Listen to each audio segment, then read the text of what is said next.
¿Qué tal? Bienvenidos a www.perugestion.org. Mi nombre es Dionisio Canagua, soy contador público colegiado certificado y en la presente ocasión vamos a comentar algunos aspectos más vinculados a la NIC número 1. La otra vez habíamos estado comentando acerca de dos temas vinculados a esta NIC, que era definir un conjunto completo de estados financieros y por otro lado hablábamos también del contenido de un encabezado de un estado financiero, que no lo encontramos así específicamente en la NIC, sino más bien como la identificación de estos cuadros de información sistemática que tienen la característica de tener el estatus de estado financiero, ¿no? Ese es un tema también que vamos a tocarlo posteriormente. Sin embargo, el párrafo 10, aparte de enunciarnos los 4 estados financieros más las notas, nos planteaba dos situaciones más que podrían estar justamente vinculados a un juego completo de estados financieros. Probablemente una más que otra. Me refiero a el punto E y F de este párrafo número 10. Hay una distinción obvia que tenemos que considerar entre ambos puntos, el E y el F. El E me habla acerca de la información comparativa, un tema importantísimo. Y el F que habla acerca de un tercer estado de situación financiera. Probablemente, si es que ustedes han participado en un proceso de adopción de NIF por primera vez o hayan revisado los estados financieros comparativos de el periodo de transición versus el primer periodo en el cual se adoptó NIF, se encontraron con esa situación que decía los 3 balances. Vamos a abordar estos dos temas. Comencemos con el inciso E, que particularmente se refiere al tema de la información comparativa. Fuera de lo que diga la NIC, es importante recalcar que para efectos del lector de estados financieros y que pueda usar esta información, se requiere definitivamente que sea comparativa. Esta es una condición básica. El literal E del párrafo 10 nos habla acerca específicamente de las notas. Las notas a los estados financieros básicamente se agrupan, enunciándolo desde la perspectiva del NIC 1 en el párrafo 10, apuntando a dos cosas. El primer punto es que constituye un resumen de las políticas contables significativas. Y esto no es solamente porque nosotros encontramos probablemente en la nota 2 el resumen de esas políticas, de manera general, enunciadas de forma narrativa, sino también las consecuencias de las mismas, en función de la aplicación de las revelaciones que son exigidas por las normas internacionales de información financiera. También forman parte de las notas, recordando este literal E del párrafo 10 de la NIC 1, otra información explicativa, que como nosotros sabemos está básicamente relacionada a requerimientos específicos de cada NIC, de acuerdo a las partidas que son mostradas en los cuadros sistematizados como consecuencia de la simplificación de la información que procede de nuestros libros contables. Si queremos aterrizarlo, pues el balance de comprobación. ¿Por qué he tocado notas? Si ya sabíamos que en el video anterior nos hablaba de esto. Sin embargo, el mismo párrafo 10 nos habla de una subdivisión dentro de este literal E. Se nos enuncia el literal EA, y el literal EA particularmente trabaja justamente describiendo la información comparativa. Se señala que la información debe ser comparativa respecto al periodo inmediato anterior. Esto es obvio, porque nosotros, si estamos informando del último ejercicio o del ejercicio en el cual se cerró las operaciones, obviamente tengo que compararlo con el anterior. Solamente que para efectos de la NIC se señala periodo inmediato anterior. Obsérvese, porque si yo usara la frase periodo anterior, no sé específicamente a cuál me refiero, si es que estoy hablando de 3, 4, 5, 6, 7 periodos hacia atrás. La frase inmediato es la que me dice que es el último. Aquí no podemos usar como en los párrafos el término último, penúltimo, antepenúltimo, ¿no? Diríamos el último periodo y el penúltimo, pero el término exacto que nos señala la NIF para efectos de presentar información comparativa es el periodo inmediato anterior.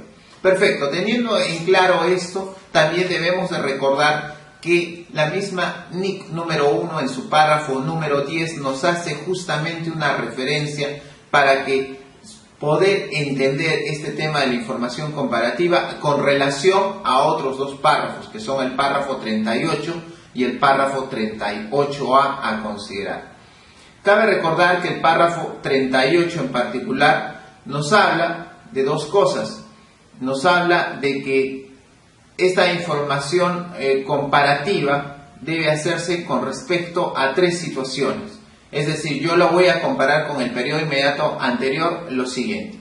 Los importes incluidos en los estados financieros, es decir, aquellos montos que figuran en esos cuadros de información, ya sea el estado de situación financiera, el estado de resultados y otro resultado integral, el estado de cambios en el patrimonio neto o los flujos de efectivo.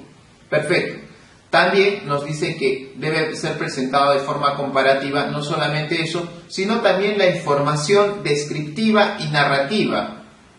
Recordemos que la información descriptiva y narrativa la vamos a encontrar en la nota de los estados financieros, los cuales definitivamente no son un cuadro de análisis de cuentas, sino también contienen descripción de situaciones exigidas de acuerdo a las NIF.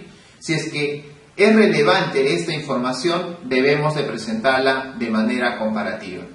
Por ejemplo, el tema de un juicio se nos dice, si en el año número 1 nosotros no sabíamos cuál era el resultado de ese juicio y probablemente en el año 2 ya se dé el resultado, pues efectivamente, para efectos del usuario, es importante conocer ambas situaciones de forma comparativa, enunciando que en un ejercicio no teníamos una posición exacta acerca de en qué iba a terminar esa situación con respecto al juicio y luego en el año 2 sí ya lo sabemos. Definitivamente estamos trabajando un efecto comparativo, pero desde un punto de vista de narración. Asimismo también es importante recordar que el párrafo 38A dentro de la NIC número 1 es donde nos señala el número mínimo, os repito, el número mínimo de estados financieros a considerar para efectos de ver ese término de información comparativa. Se nos habla de dos estados de situación financiera, dos estados de resultados y otro resultado integral. Ojo, estoy usando, se llama así el estado financiero por si te parece poco común, el nombre exacto es estado de resultado y otro de resultado integral. Si quieres resumirlo, lo puedes llamar como estado de resultado integral, es el mismo efecto. También dos estados de cambios en el patrimonio neto y dos estados de flujo de efectivo. Entonces debe ser como mínimo eso, más las notas relacionadas. Entonces ya nosotros tenemos en cuenta cuál es la base dentro de los párrafos para poder conocer el tema de la comparabilidad. A esto se refiere el literal E del párrafo 10. Pero como te comentaba al inicio del video, también tenemos que considerar otro literal, pero no se refiere al tema de comparabilidad, sino particularmente se refiere a la presentación de ese tercer estado financiero. Probablemente me dices, pero si hace un momento me acabas de hablar que la información mínima comparativa contiene dos estados de situación financiera anual o dos balances generales, existe la posibilidad en la cual nosotros hablemos de la presentación de tres balances. Ya te había comentado en los casos de información que corresponde a procesos de adopción de NIF por primera vez. Pero veamos más acerca de este punto. En primer lugar, es un requerimiento por parte del literal F del párrafo 10 de la NIC número 1 el presentar un estado de situación financiera al principio, te repito lentamente esto, al principio del primer periodo inmediato anterior. Te repito, es requerimiento presentar el estado de situación financiera al principio del primer periodo inmediato anterior. Si queremos aterrizarlo gráficamente, bueno, aquí no voy a usar un gráfico, te lo explico, vamos a trabajar de la siguiente manera. Lo normal es que tú tengas, por ejemplo, si estoy presentando información del año 2018, lo comparativo es que yo tenga información de dos estados de situación financiera, uno al 31 de diciembre del 2017, que viene a ser el primer periodo inmediato anterior, y al 31 de diciembre del 2018, que es el periodo en el cual estoy informando. Eso es lo normal. Pero también me habla del principio del primer periodo inmediato anterior. Es decir, yo requiero adicionalmente presentar el estado de situación financiera al 1 de enero del 2017. La pregunta es ¿cuándo? Ya te lo dije, por ejemplo, el tema de adopción de NIF, pero precisemos algunas situaciones. ¿Cuándo se tiene que aplicar este tema? Bueno, en primer lugar, se da cuando una entidad va a tener que aplicar una política contable de efecto o de forma retroactiva. Es decir, para ello, para mayor profundización, puedes revisar la NIF número 8. Una gran diferencia que existe entre las políticas contables y las estimaciones contables con respecto a los cambios es que las estimaciones contables se aplican de forma prospectiva, es decir, de aquí para allá, mientras que los cambios en las políticas contables se dan de forma retroactiva, con algunas excepciones que las plantea la misma NIC, que lo vamos a comentar así a grosso modo. Más adelante veremos la NIC 8, pero por ahora estamos revisando aquí la NIC número 1. Entonces, la primera situación, si es que una entidad cambia una política contable de forma retroactiva, tendría que trabajar ese tercer estado financiero que les comentaba. Bien, tercer estado de situación financiera. ¿Cuál es la segunda situación? La segunda situación es cuando haga una reexpresión retroactiva de partidas de sus estados financieros. Si hace un momento se refería a una política, aquí se refiere específicamente a importes. Cuando yo voy a tener que reexpresar las cifras de los estados financieros y lo hago de manera retroactiva, pues es necesario presentar también justamente este estado de situación financiera al principio del periodo anterior, inmediato anterior. Y la tercera situación que nos enuncia literal F es cuando reclasificamos las partidas en sus estados financieros. Y para mayor referencia nos habla del párrafo 40, cosa que no vamos a comentar ahora, sino posteriormente. Entonces, en esencia, nosotros vamos a encontrar esa situación de presentar tres balances, si se puede llamar así, si es que tenemos alguna de las situaciones planteadas en el literal F del párrafo número 10. Ahora, recordemos un poquito de la NIC 8, algunas precisiones básicas, sobre todo ahora que estamos viviendo épocas en las cuales cambia la NIF número 15, ya ahora prácticamente a partir de 2018, viene la NIF número 16 ya para el 2019, viene un cambio ya la NIF número 17, ya viene el tema de seguros, hay bien cambios en el tema de seguros también que seguramente más adelante iremos comentando, pero entonces aquí me dice la pregunta, ¿todos los cambios en políticas contables necesariamente tienen que hacerse de forma retroactiva? Es lo que me estás dando a entender. Bueno, en primer lugar, cabe precisar que de acuerdo a la NIC número 8, un cambio de política contable se da por dos situaciones. La primera situación es porque una NIF lo requiere. Y la segunda situación es como consecuencia de que la entidad justamente llega a la conclusión de que cambiando esa política contable va a presentar información más fiable. Información más fiable con referente a su situación financiera, a sus resultados, a sus flujos. Si ve que eso va a ser más relevante, más importante, más fiable, el exacto es fiable, entonces tendría que hacer esto. Bien, pero cuando una NIF lo requiere, me dice, si hay un cambio de NIF, entonces todos tienen que hacer necesariamente estos ajustes retroactivos porque es un cambio de una política contable. Decimos que sí, en efecto, el cambio de política contable es retroactivo, salvo que sea, en la misma NIC número 8 nos dice, salvo que sea impracticable. Entonces, si no lo es, entonces no lo hago. Sin embargo, hay que tener en cuenta que las NIF, cuando van a cambiar, como es el caso, o implementarse por primera vez, como es el caso de la NIF 15 o la NIF 16, específicamente también a veces tienen disposiciones transitorias.